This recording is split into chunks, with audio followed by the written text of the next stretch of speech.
15 जनवरी को बहन जी का जन्मदिन हम लोग मनाते हैं पूरे देश में। माननीय कांशीराम साहब अपने जीते जी बहन जी को जन्मदिन को आर्थिक सहयोग दिवस के रूप में मना करके हम फंड इकट्ठा करते हैं, उससे पार्टी चलाते हैं। और दूसरा हमारा है जो राष्ट्रीय स्तर पर पार्टी का मेंबरशिप है, जो सदस्यता है, उस सदस्यता से हम पैसा संग्रह करके पूरे देश का हम पार्टी चलाते हैं। और तीसरा ये है कि हमारे जितने भी वर्कर हैं, जितने भी कार्यकर्ता हैं, सब लोग अपने खर्चों से पार्टी को चलाते हैं।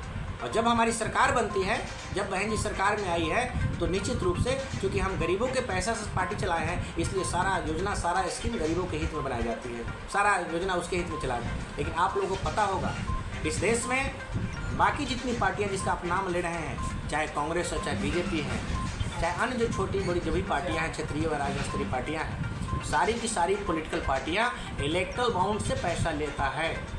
मैं नहीं बोल रहा हूं, 2024 के लोकसभा चुनाव से पहले सुप्रीम कोर्ट के माननीय सर्वोच्च न्यायालय के जो है न्यायमूर्ति चंद्रचूड़ साहब ने सूची जारी किया था कि कौन पार्टी कितना पैसा लिया कॉर्पोरेट घराना से।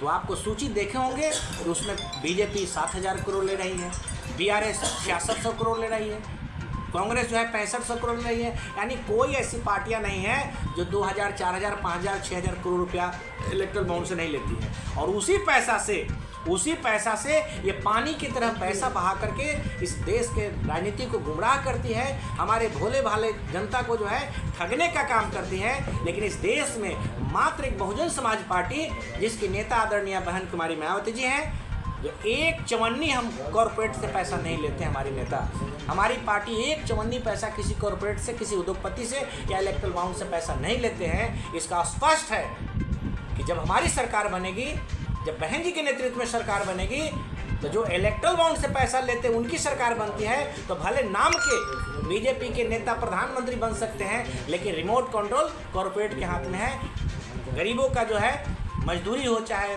महंगाई हो, ये सारा उद्योगपति तय करते हैं। कांग्रेस की भी वही हाल है, नाम के कांग्रेस की सरकार होती है, लेकिन रिमोट कंट्रोल कॉर्पोरेट घराना के पास होता है, उद्योगपतियों के पास होता है। इसलिए हमारा गरीब का जो है महंगाई से गरीब मारा जाता है।